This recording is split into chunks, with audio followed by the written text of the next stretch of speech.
предотвращение конфликта с исламом на Северном Кавказе решается тем образом, что с этим исламом мы можем вступать в диалог, с исламом, который находится в бессознательном, с этномифологическим исламом. Более того, особенности, тут даже говорить можно прагматически, для сохранения контроля над этой территорией, укрепления этого контроля со стороны России, нам чрезвычайно выгодно развитие суфизма, этномифологии, возврата к этническим традициям местных народов, которые будут укреплять их разрозненность, которые будут усугублять очень сложную, мозаичную структуру и не позволить им сложиться в нечто подобное, что произошло в Чечне. В Чечне, кстати, так оно и произошло. Традиционное исламское духовенство в лице Кадырова, которое поначалу восприняло ваххабитские тенденции просто как неких союзников в борьбе с светским, постсоветским логосом, ну или продолжая советским логосом,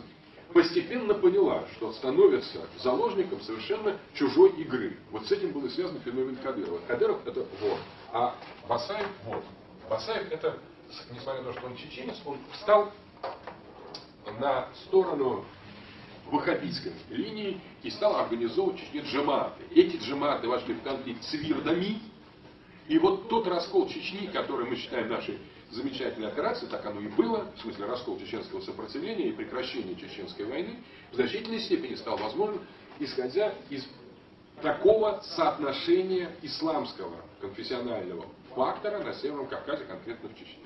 Я, кстати, в этом принимал участие, потому что мы встречались в неких нелегальных условиях с одним из деятелей, крупнейших деятелей чеченского сопротивления, Хожа Ахмед Мухаевым, чеченским традиционалистом, который прекрасно понимал эту ситуацию, и он был сторонником вот такого этномифологического ислама, был противником ваххабизма. Вот и благодаря, в том числе и этим вещам, мы организовали специальную конференцию «Угроза ислама» или «Угроза исламу», где поддержали вот этот кавказский самобытный ислам, там было очень много высокопоставленных людей, и противопоставили все общие усилия ваххабитскому давлению. Благодаря в том числе и это было много шагов, удалось справиться с Чечней. Если бы Россия, в данном случае российское руководство, не провело достаточно тонкости и не провело это разделение между допустимым и приемлемым бессознательным этно-мифологическим исламом и исламом ваххабитским, если бы этого не произошло, неизвестно, что бы кончилось. Потому что чеченцы, действительно особый народ, они бы дрались до конца. Но вот это разделение двух исламов, одного ислама импортированного и сектантского, и другого, естественно, произрастающего на этих территориях, сыграло очень важную роль с точки зрения тех позитивных результатов, которые мы добились на Кавказе.